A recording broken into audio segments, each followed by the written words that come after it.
Hello दोस्तों, स्वागत है आपका हमारे इस वीडियो में। इस वीडियो में मैं डिस्कस करने वाला हूं आपके साथ रेयरेस्ट ऑफ रेयर केसेस के बारे में, कैपिटल पनिशमेंट के बारे में, लीगल प्रोविजंस क्या हैं इससे रिलेटेड, कुछ जजमेंट्स भी मैं डिस्कस करूंगा।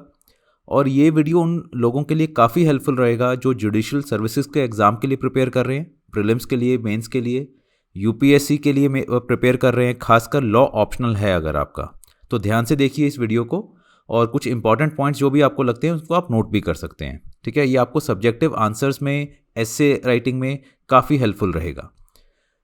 अब रेयरेस्ट ऑफ रेयर केसेस या कैपिटल पनिशमेंट न्यूज़ में क्यों है? अभी रिसेंटली यूपी फिरोज़ाबाद, वहाँ के कोर्ट ने, स्पेशल कोर्ट है वहाँ पर, पोक्सो कोर्ट। पोक्सो मतलब prevention of children from sexual offences, special court है, पोक्सो एक्ट के अंडर ये बनता है। वहाँ पर अभी कोर्ट ने एक आदमी को डेथ पनिशमेंट दी, कैपिटल पनिशमेंट दी, क्योंकि उसने रेप किया था 10 ईयर ओल्ड एक बच्ची का दिसंबर 2020 में। ये जो केस था ये एक रिकॉर्ड टाइम में 3.5 महीने में ही कोर्ट ने डिस्पोज कर दिया, मींस पूरा केस डिसाइड कर दिया, जो कि एक बहुत अच्छी बात है। जल्दी से जल्दी ऐसे केसेस का निपटारा होना चाहिए और जो गिल्टी है उनको स्ट्रिक्ट से स्ट्रिक्ट जो है पनिशमेंट मिलनी चाहिए।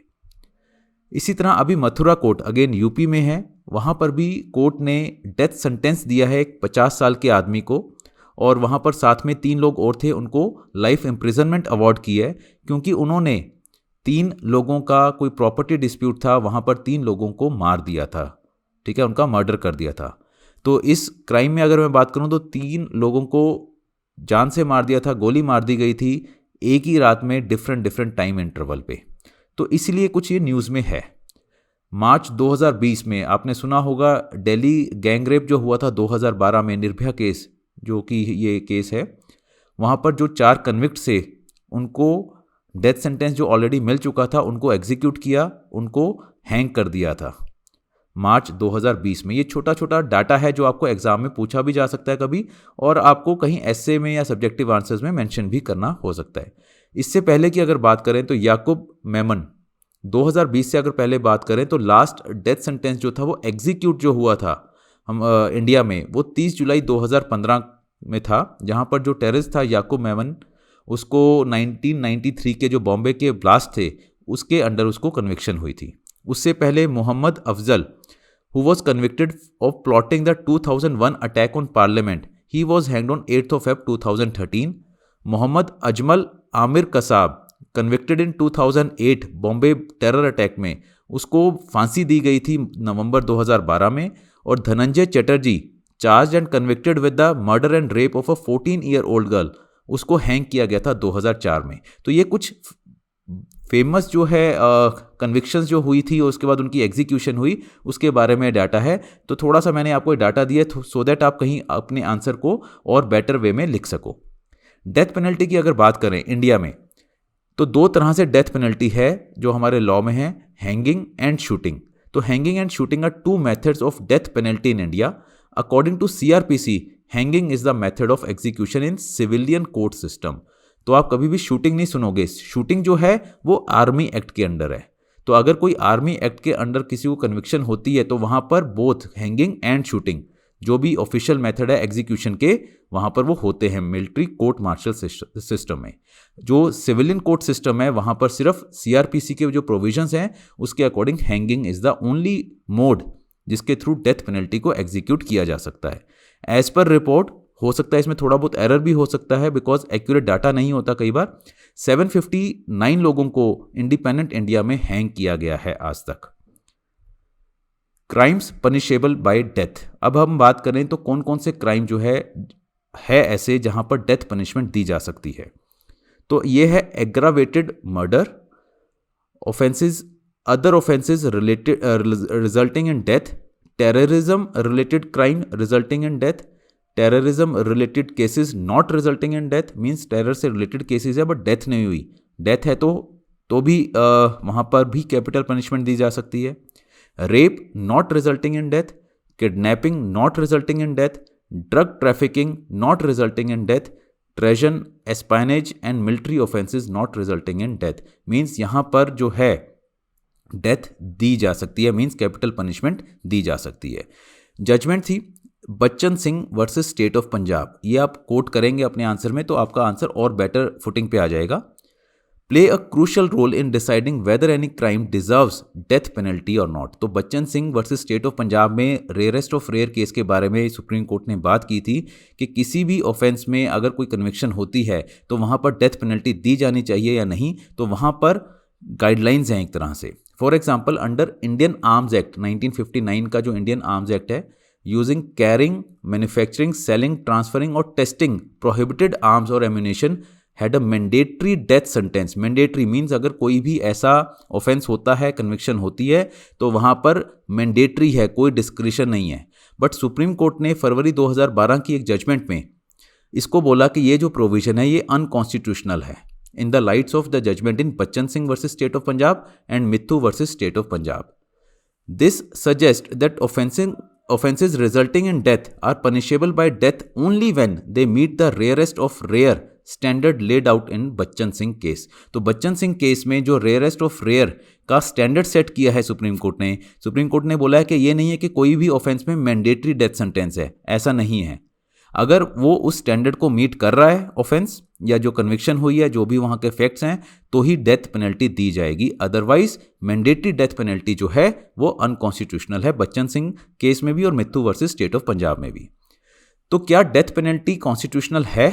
अगर एक डिबेट की जाए या कोई ऐसे लिखा जाए, कोई क्वेश्चन पूछा जाए आपसे, तो Mittu versus state of Punjab में जो जजमेंट आई थी उसमें बोला death penalty is not a mandatory punishment, not a mandatory.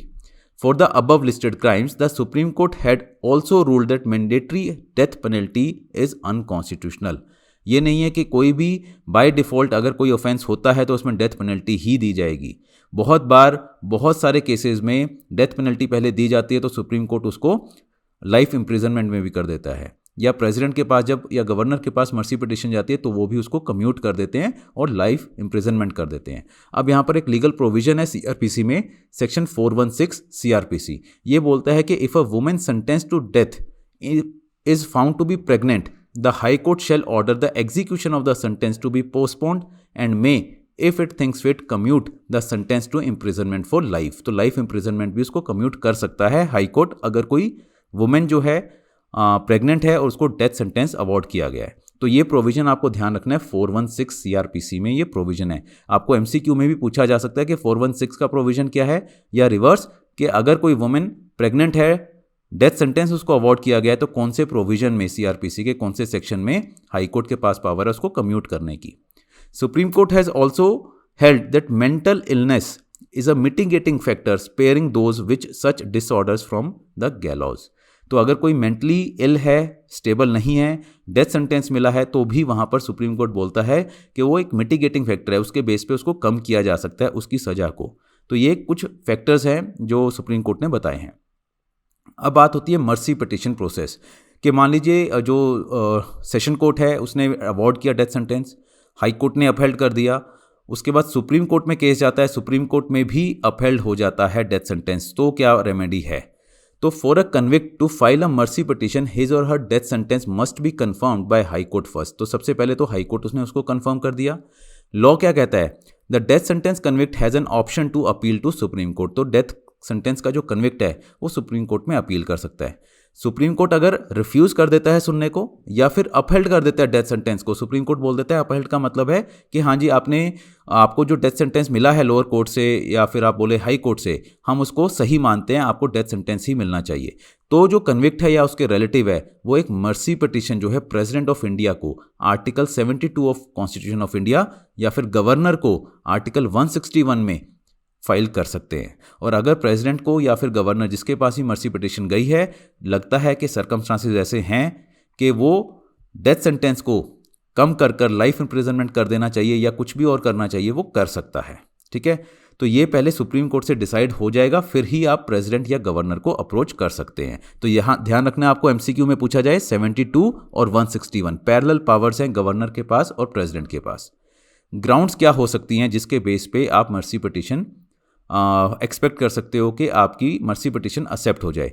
तो फिजिकल फिटनेस, अगर आप फिजिकली फिट नहीं है, as, law was too harsh, कोई लॉ है अगर बहुत ही ज़्यादा स्ट्रिक्ट है, और the convict is the sole bread winner of the family. अगर वो कन्विक्ट जो था अकेला ही था जो फैमिली के लिए कमा रहा था, तो भी ग्राउंड्स हो सकती हैं जहां पर प्रेसिडेंट जो है या गवर्नर जो है उसको देखे और उसको डेथ सेंटेंस को कम कर दे। आर्टिकल 72 की बात करें कॉन्स्टिट्यूशन में, the power of pardoning power बोलते हैं यहाँ पर 72 में, और 161 में गवर्नर की पार्डनिंग पावर्स है। Philosophy of which is every civilised country recognises and provides for the pardoning power as an act of grace and humanity in course of law. तो एक ह्यूमैनिटेरियन ग्राउंड पे, ठीक है, वो पार्डनिंग पावर अपनी use कर सकते हैं और प्रेसिडेंट या गवर्नर जो भी है वो उनको कम्यूट कर लाइफ इम्प्रिजनमेंट भी कर सकते हैं। Mercy petition is reviewed by the ministry of home affairs which consults the state involved before going to the president. ये एक नॉर्मल प्रोसीजर है जहां पर मिनिस्ट्री ऑफ होम अफेयर्स जो है अगर कोई मर्सी पिटिशन आई है उसको रिव्यू करेगी। प्रेसिडेंट को भेजने से पहले वो जो भी स्टेट उसमें इन्वॉल्व है, जिस भी स्टेट का वो मैटर है, उनको डिस्कस करके ही आगे भेजेंगे। जो हमारे फॉर्मर प्रेसिडेंट है प्रणब मुखर्जी जी, उन्होंने रिजेक्ट की थी 24 मर्सी प्लीज़, और प्रतिभा पाटिल जी रही हैं जो उनसी प्रेसिडेंट, उन्होंने रिकॉर्ड 30 पार्डन्स जो है दिए थे, ग्रांटेड अ रिकॉर्ड 30 पार्डन्स। तो प्रणब मुखर्जी का 24 मर्सी पिटिशन उन्होंने रिजेक्ट की थी, प्रतिभा पाटिल जी ने 30 पार्डन वहाँ पर दिए थे, some of which were cases of brutal crime, even brutal crime में भी उन्होंने पार्डन किया था। प्रेसिडेंट जो है हमारे रामनाथ कोविंद जी, इन्होंने अपनी पहली जो मर्सी पिटिशन थी जगत राय की, जहाँ पर उसने बिहार में 2006 में एक लेडी को वहाँ पर मर्डर किया था और उसके 5 बच्चों को, पूरे घर को आग लगा दी थी जब वो सो रहे थे रात को बिहार के किसी एरिया में, रामपुर श्यामचंद विलेज में। तो वहाँ पर रामनाथ कोविंद जी ने अभी ये जो है मर्सी पिटिशन इनकी रिजेक्ट कर दी थी। लेटर जो है बाद में मर्सी पिटिशन जो थी निर्भया केस में 4 कन्विक्ट्स जो थे उनकी भी मर्सी पिटिशन जो है प्रेसिडेंट ने रिजेक्ट कर दी थी, और इनकी तो कन्विक्शन जो थी वो एग्जीक्यूट भी हो चुकी है मार्च 2020 में, राइट। तो ये जो हमने अभी वीडियो में डिस्कस किया, इसके बेस पे आप अच्छा सा एक आंसर लिख सकते हैं कि क्या जो ये डेथ पेनल्टी है, कैपिटल पनिशमेंट है, ये कॉन्स्टिट्यूशनल है, अनकॉन्स्टिट्यूशनल है। डाटा आप यूज़ कर सकते हैं, ठीक है। 100-150 वर्ड्स का ही ज़्यादा से ज़्यादा आपको कोई भी आंसर पूछा जा सकता है, या फिर आप ऐसे भी इसके ऊपर फॉर्मुलेट कर सकते हैं, राइट। तो जो भी आपके सजेशन है आप दे सकते हैं, सो दैट हम इस तरह के वीडियोस और आपके लिए लेके आएँ, और बाकी के हमारे वीडियोस जो है आप देखते रहिए। Thank you very much.